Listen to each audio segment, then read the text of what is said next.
بسم اللہ الرحمن الرحیم۔ السلام علیکم۔ آج کی براڈ میں میرا ارادہ تھا کہ ایک افسانہ سناؤں گا، تو افسانہ تو سناؤں گا، لیکن پہلے ایک اور افسانے کا ارادہ تھا، لیکن اس دوران یہ ہوا کہ آج صبح میں نے اپنے ایک پرانے افسانے روشنی کی بشارت کا ایک اقتباس ٹک ٹاک پر لگایا، تو وہاں ماہرین کی فرمائش آ گئی کہ یہ پورا افسانہ چاہیے۔ پھر میں نے انہیں جواب دیا کہ چلے میں یہ آج کی براڈ میں پورا افسانہ سنا دیتا ہوں۔ تو جو افسانہ میں نے سنانا تھا پہلے اس کو کسی اگلے پروگرام پہ رکھتا ہوں۔ تو آج روشنی کی بشارت، جس کا اقتباس میں نے آج اپنی براڈ کے پیج پر شیئر کیا ہوا ہے، اس کا پورا افسانہ جو ہے وہ میں سناتا ہوں۔ اچھا، اس افسانے کو سنانے سے پہلے ایک دو ہلکی پھلکی وضاحتیں۔ میرا خیال ہے کہ میری ہر کہانی کے ساتھ کوئی ایک آدھ چھوٹی کہانی ضرور بندھی ہوتی ہے، تو وہ کہانی بھی واضح کر دیتا ہوں۔ ایک تو یہ کہ یہ افسانہ جو ہے نیتشے کی مشہور تمثیل کے جواب میں نے تخلیقی طور پر لکھا تھا۔ نیتشے مشہور فلاسفر ہے، اور اس نے جو اس کی تمثیل میں جو بات ہے، میں اس میں نہیں جاؤں گا، لیکن جن لوگوں نے نیتشے کو پڑھا ہوا ان کو پتہ ہے کہ اس نے کیا اعلان کیا تھا۔ تو اس اعلان کے جواب میں نے یہ افسانہ لکھا۔ چنانچہ افسانے کا آغاز نیتشے کی تمثیل کے ایک اقتباس سے ہی شروع ہوتا ہے، اور اس کے بعد پھر کہانی جو ہے وہ رواں ہوتی ہے، جوابی کارروائی وہاں سے شروع ہوتی ہے۔ اس افسانے میں اچھا عجیب بات ہے، میں رشتہ داروں کے بارے میں تو لکھتا ہی رہتا ہوں، عزیز و اقارب کے بارے میں، سب کے بارے میں لکھتا رہتا ہوں۔ تو جب میں اس افسانے کو دیکھ رہا تھا تو میں نے دیکھا کہ بھئی اس میں بھی ماں کا ذکر ہے، بہن کا ذکر ہے، بیوی کا ذکر ہے، ایک دوست کا ذکر ہے۔ تو یہ یعنی 1980 کا یہ افسانہ ہے، اور تب سے ہی یہ سارے لوگ میری زندگی میں جیسے شامل ہیں، ویسے میری کہانیوں میں، میری تحریروں میں آتے چلے جا رہے ہیں، آتے رہے ہیں اور آتے رہتے ہیں ابھی بھی۔ اس میں ایک نام کی وضاحت کرنی تھی، یہ تھوڑی سی دلچسپ سی بات بھی ہے۔ اس کا اصل نام جو تھا، اس مطلب کہ ماں، چھوٹی بہن اور بیوی، مبارکہ کا نام ہی ہے۔ اس کے بعد ایک اور چوتھا کردار تھا، تو وہ میں نے نام بتا دیتا ہوں، شروع میں ہی بتا دیتا ہوں، سسپینس کیا ڈالنا ہے۔ وہ نام تھا فرحت کا۔ لیکن اچھا، اور فرحت کے نام سے ہی یہ افسانہ میں نے بہاول نگر میں غالباً 1983 میں ایک کانفرنس ہوئی تھی بڑے لیول کی، تو وہاں یہ افسانہ میں نے سنایا تھا۔ اور اس کے بعد اور اس میں فرحت کا نام ہی شامل تھا اس میں۔ تو پروگرام کے بعد فرحت نے مجھے دو باتیں بتائی۔ ایک تو یہ کہا کہ جو یونیورسٹی کی اس کی کلاس فیلوز آئی ہوئی تھی، کہ وہ کہہ رہی تھیں کہ سمجھ ککھ نہیں آئی لیکن مزہ بڑا آیا ہے۔ تو یہ جملہ بہت بعد میں، یعنی 1983 کے بہت بعد میں کیری آن جٹا میں بھی سننے کو ملا۔ تو جب کیری آن جٹا میں سنا تو مجھے تب بھی یہ جملہ یاد آیا تھا فرحت کی سہیلیوں کا۔ بہرحال یہ تو ایک ایسے تو کہنے کا مطلب یہ تھا کہ اس وقت میں نے فرحت نے ایک بات تو یہ اپنی سہیلیوں کی بتائی، دوسری بات یہ بتائی کہ میرا نام کچھ مسئلہ نہ بن جائے تو دیکھ لیں، اگر ریوائز کر سکیں تو۔ میں کہ چلو تو آپ کا وہ کر دیتا ہوں، میں قافیہ ملا دیتا ہوں، کوئی اور نام کر دیتا ہوں۔ تو میں نے عفت کر دیا، فرحت کی جگہ عفت کر دیا۔ تو ابھی تک جتنا بھی پھر چھپا ہے، بہت ساری جگہوں پہ یہ افسانہ چھپ چکا ہے، تو عفت کے نام سے ہی چھپ چکا ہے، جبکہ ریئل لائف میں کوئی عفت نام کی کوئی خاتون نہیں ہے، ابھی تک تو نہیں ہے، کوئی آگے آ جائے تو اور بات ہے۔ اچھا، تو میں نے پھر وہ نام عفت کر دیا۔ لیکن آج جب میں پڑھنے لگا ہوں تو میں نے سوچا کہ اس کی بیک گراؤنڈ بتا رہا ہوں تو یہ بھی بتا دوں کہ یہاں اصل نام فرحت کا ہے، اور آج میں فرحت نام سے ہی یہ افسانہ، جہاں جہاں عفت کا نام تھا وہاں اصل نام جو فرحت کا ہے وہی پڑھوں گا۔ تو اب میں افسانہ پڑھنا شروع کرتا ہوں۔ بدل جاتے ہیں ایک لمحے میں ہی تاریخ کے دھارے، کبھی جو موج میں آ کر کلندر بول اٹھتے ہیں۔ اب یہ نیتشے کی تمثیل سے اقتباس پڑھنے لگا ہوں۔ دیوانہ خاموش ہو گیا اور اپنے سامعین کو دیکھنے لگا۔ وہ بھی خاموش تھے اور حیرانی سے اسے دیکھ رہے تھے۔ بالآخر اس نے چراغ زمین پر پٹخ دیا جو ریزے ریزے ہو کر بجھ گیا۔ تب اس نے کہا میں بہت پہلے آ گیا ہوں، میرا تعلق مستقبل سے ہے، یہ محیب واقعہ ابھی فاصلے ہی طے کر رہا ہے۔ یہ نیچے کی تمثیل کا اقتباس تھا۔ اب آگے سے میری کہانی رواں ہوتی ہے۔ اپنی آنکھوں میں طلوع ہوتے سورجوں کا گواہ مٹی کا چراغ اپنے ہاتھوں پر اٹھائے، جب میں شہر کے لوگوں کو روشنی کی بشارت دیتا ہوں تو وہ مجھے اس انداز سے دیکھتے ہیں جیسے میں ان کے ساتھ مذاق کر رہا ہوں۔ کچھ لوگ میری بات پر ہنستے ہیں، کچھ سر اٹھا کر میری طرف دیکھتے ہیں اور بغیر سوچے سمجھے آگے چلے جاتے ہیں، کچھ سر اٹھا کر دیکھے بغیر ہی کچھ سوچتے چلے جاتے ہیں۔ میری آنکھوں میں طلوع ہوتے سورجوں کا گواہ مٹی کا چراغ میرے ہاتھوں میں ہے، لیکن کوئی بھی میری بشارت پر ایمان نہیں لا رہا۔ مجھے شک گزرتا ہے میں اپنے وقت سے 1600 برس پہلے آ گیا ہوں۔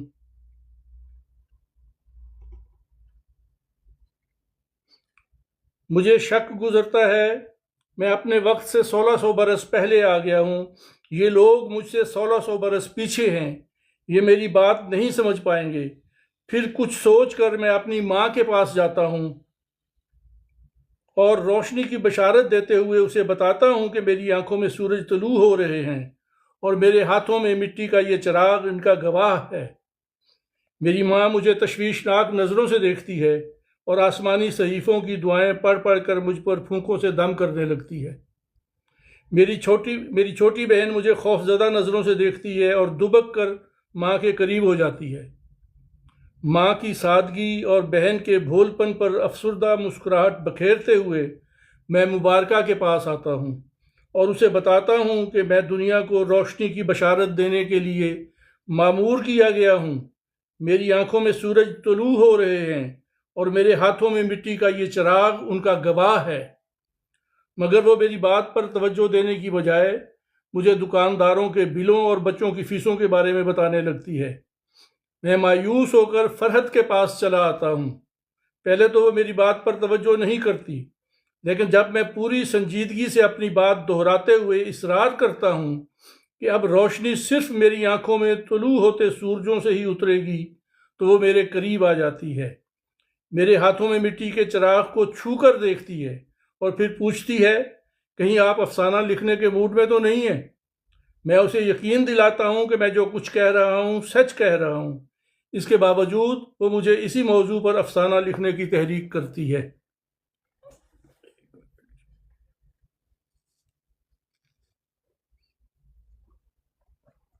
مجھے اب پوری طرح یقین ہو جاتا ہے کہ میں اپنے وقت سے 1600 برس پہلے آ گیا ہوں۔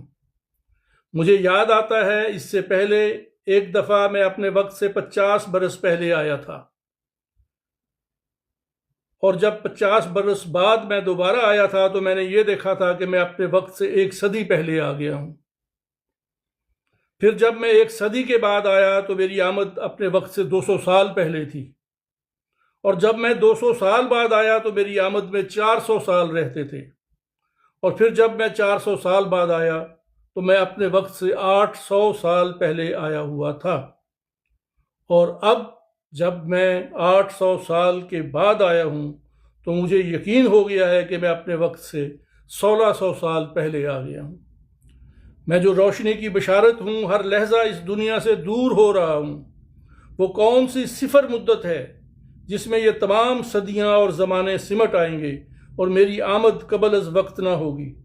وہ صفر مدت جب انسان نور کا انکار کر کے آگ کی بھینٹ نہیں چڑھے گا، مجھے اس مدت کا انتظار کرنا ہوگا۔ اب جب میں 1600 برس کے بعد آؤں گا تو میری آمد میں 3200 سال رہتے ہوں گے، اور جب میں 3200 سال بعد آؤں گا تو میری آمد میں 6400 سال رہتے ہوں گے، اور اسی طرح کئی ہزار برس بیت جائیں گے۔ لیکن وہ صفر مدت کب آئے گی؟ جب میرا آنا بر وقت ہوگا، جب میری آنکھوں میں طلوع ہوتے سورج سوا نیزے کی انی پر آ جائیں گے، تب کوئی انکار کی جرت نہ کر سکے گا۔ میں اپنے گزرے ہوئے اور آنے والے برسوں کا بوجھ اپنی روح پر اٹھائے پھر شہر میں آتا ہوں۔ شہر کے سب سے بڑے بازار میں پہنچ کر میں اعلان کرتا ہوں، لوگو، تم نے میری بشارت پر ایمان نہ لا کر خود کو روشنی سے محروم کر لیا ہے۔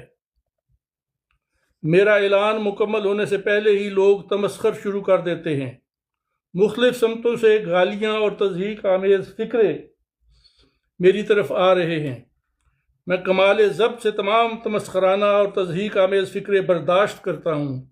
جب لوگ فکرے بازی سے تھک جاتے ہیں تو میں اپنا پہلا اعلان ادھورا چھوڑ کر نیا اعلان کرتا ہوں۔ لوگوں، تم نے روشنی کی تحقیر کی ہے۔ نور بصیرت سے محروم لوگوں، تم میں سے اب صرف وہی لوگ بچائے جائیں گے جو میرے گھر کی دیواروں کی اوٹ میں پناہ لیں گے۔ میں اپنے وقت سے 1600 برس پہلے آ گیا ہوں، لیکن آگ تمہارا مقدر ہو چکی ہے۔ یہ کہہ کر میں اپنا چراغ شہر کے چوراہے پر توڑ دیتا ہوں اور خود تیزی سے اپنے گھر کی طرف چلا آتا ہوں۔ لوگوں کے کہہ کہے گھر تک میرا تعاقب کرتے ہیں، لیکن میرے گھر پہنچنے تک وہ کہہ کہے چیخوں میں ڈھل جاتے ہیں۔ مٹی کے اس چراغ سے سارے شہر میں آگ لگ جاتی ہے۔ میں اپنے کمرے میں آ کر بیٹھ جاتا ہوں۔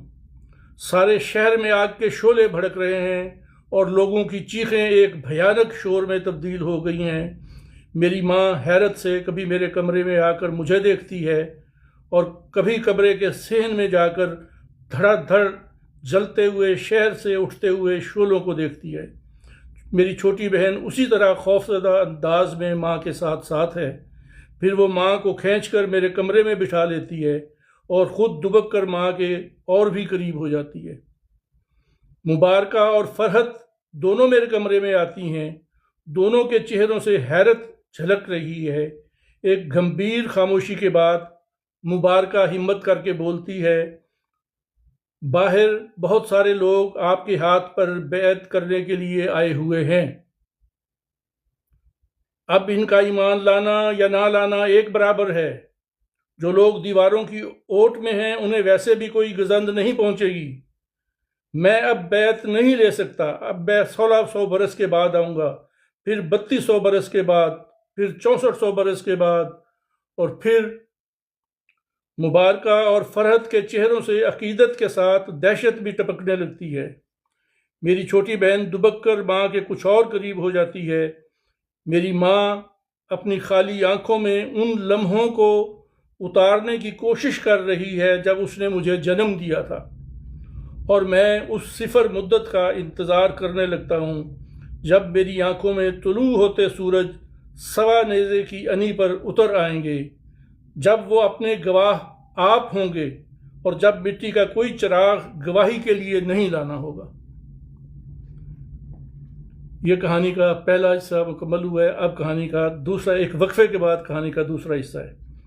میری ماں اور چھوٹی بہن سامنے بینچ پر بیٹھی ہیں۔ مبارکہ میری نبض دیکھتے ہوئے بتاتی ہے، ابھی تھوڑی دیر پہلے فرحت آپ کی عیادت کے لیے آئی تھی، مگر آپ سوئے ہوئے تھے۔ اب وہ پھر تھوڑی دیر بعد آئے گی، اور میں سوچنے لگتا ہوں کہ میں کس صفر مدت کا انتظار کر رہا ہوں۔ افسانہ مکمل ہوا جناب۔ مہرین کی خواہش بھی پوری ہوگی۔ وہ ستوت صاحبہ تھیں، وہ جو دستک کے پروگرام میں جنہوں نے فرمائش کی تھی کہ پورا افسانہ سنائیں، تو ان کے لیے یہ میں نے پورا افسانہ بھی سنا دیا۔ اور مجھے نہیں پتا آپ لوگوں نے کیا کومنٹ دیے ہیں۔ بہرحال یہ میرا افسانہ تھا جی۔